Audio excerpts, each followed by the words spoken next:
अब सवाल यह है कि क्या स्टूडेंट्स को इस सिलेबस को स्ट्रिक्टली फॉलो करना चाहिए। हम 2023 के सिलेबस को एनालाइज करेंगे। इतने बड़े एग्जाम में कंफ्यूजन का स्कोप होना चाहिए and for the sake of argument ये बोला जा सकता है कि भाई 3D and vector are one and the same thing. 2022 और 2023 में परम्यूटेशन एंड कॉम्बिनेशन का सिलेबस सेम है, सॉल्यूशन ऑफ ट्रायंगल सिलेबस में नहीं। 2024 के सिलेबस को लेकर मेरा टेक क्या है, मेरी सजेशंस क्या है। एनटीए ने जेईई मेन 2024 का सिलेबस रिलीज कर दिया है और हर साल की तरह इस बार भी उन्होंने स्टूडेंट को कंफ्यूज कर दिया है बड़े आराम से। अब सवाल यह है कि क्या स्टूडेंट्स को इस सिलेबस को स्ट्रिक्टली फॉलो करना चाहिए और उन सब टॉपिक्स को कंप्लीटली डिस्कार्ड कर देने चाहिए जो उन्होंने अभी तक पढ़े हैं लेकिन इस सिलेबस में मेंशन नहीं है।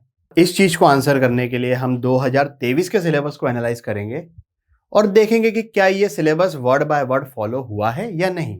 2023 में अगर सीक्वेंस एंड सीरीज के सिलेबस को देखा जाए तो यहां पर कहीं पर भी टेलीस्कोपिंग सीरीज या वीएन मेथड मेंशन नहीं है, लेकिन उस पे बेस्ड क्वेश्चन आया है। अब आर्ग्यूमेंट के पॉइंट ऑफ व्यू से आप ये बोल सकते हो कि स्पेशल सीरीज में ही टेलीस्कोपिंग सीरीज आ गई है, which is technically correct, but my concern is कि क्या इस चीज से स्टूडेंट्स कंफ्यूज होंगे या नहीं। और टेक्निकली इतने बड़े एग्जाम में कंफ्यूजन का स्कोप होना चाहिए 0। 2023 के वेक्टर के सिलेबस में कहीं भी प्लेन मेंशन नहीं है, लेकिन उस पे बेस्ड ये क्वेश्चन आया है। ये अलग बात है कि 3D में प्लेन मेंशन था, इस साल नहीं है लेकिन 2023 में था।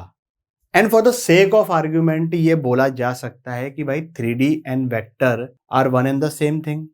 खैर मैं तो दोनों को एक साथ पढ़ाता हूं, but my question is if vector and 3D are one and the same thing then why they are separate units. अब जब 3D में आपने प्लेन को मेंशन किया है और वेक्टर में प्लेन की इक्वेशन पे बेस्ड क्वेश्चन पूछा है, तो यहां पर टेक्निकली वेक्टर में प्लेन मेंशन होना चाहिए या नहीं।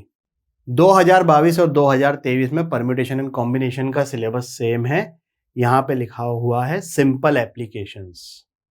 अब 2022 का ये क्वेश्चन देखिए, मल्टीनोमियल थ्योरम पे बेस्ड क्वेश्चन है and because of the given condition इसमें बेगर्स मेथड डायरेक्टली नहीं लगा सकते। मल्टीनोमियल थ्योरम आप लोगों को यूज करना ही पड़ेगा। अब मुझे नहीं लगता कि ये परम्यूटेशन एंड कॉम्बिनेशन के सिंपल एप्लीकेशंस का प्रॉब्लम है। कॉम्प्लेक्स नंबर की बात करें, कहीं पर भी सिलेबस में रोटेशन लिखा हुआ है क्या? ये क्वेश्चन आ गया रोटेशन का। सॉल्यूशन ऑफ ट्रायंगल सिलेबस में नहीं है, लेकिन कई बार सॉल्यूशन ऑफ ट्रायंगल के कुछ फॉर्मूलेज ऐसे हैं जिनकी हेल्प से हम क्वेश्चन को जल्दी सॉल्व कर लेते हैं। ऐसा नहीं है कि इस क्वेश्चन को सॉल्व करने का कोई और तरीका नहीं है, लेकिन अगर एसओटी के फॉर्मूलेज पता हैं so this question can be solve easily, conveniently. अब कुछ एग्जांपल्स मैंने आप लोगों को बता दिए, सबके बारे में बात करने के लिए हमने वीडियो नहीं बनाया है। हमारा वीडियो बनाने का उद्देश्य कुछ और है।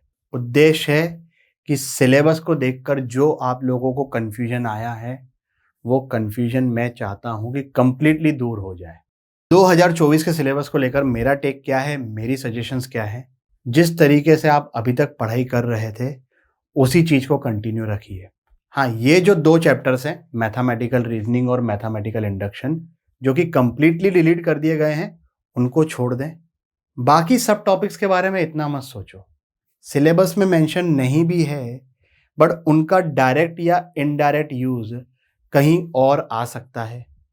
भाई अब डिटर्मिनेंट की प्रॉपर्टीज मेंशन नहीं है, लेकिन अगर डिटर्मिनेंट पे बेस्ड क्वेश्चन आया और मुझे उसको एक्सपेंड करना है तो मैं प्रॉपर्टीज का यूज तो कर ही सकता हूँ ना, उसको सिंप्लीफाई करने के लिए, जो कि उसका एक्चुअल काम होता है प्रॉपर्टीज का।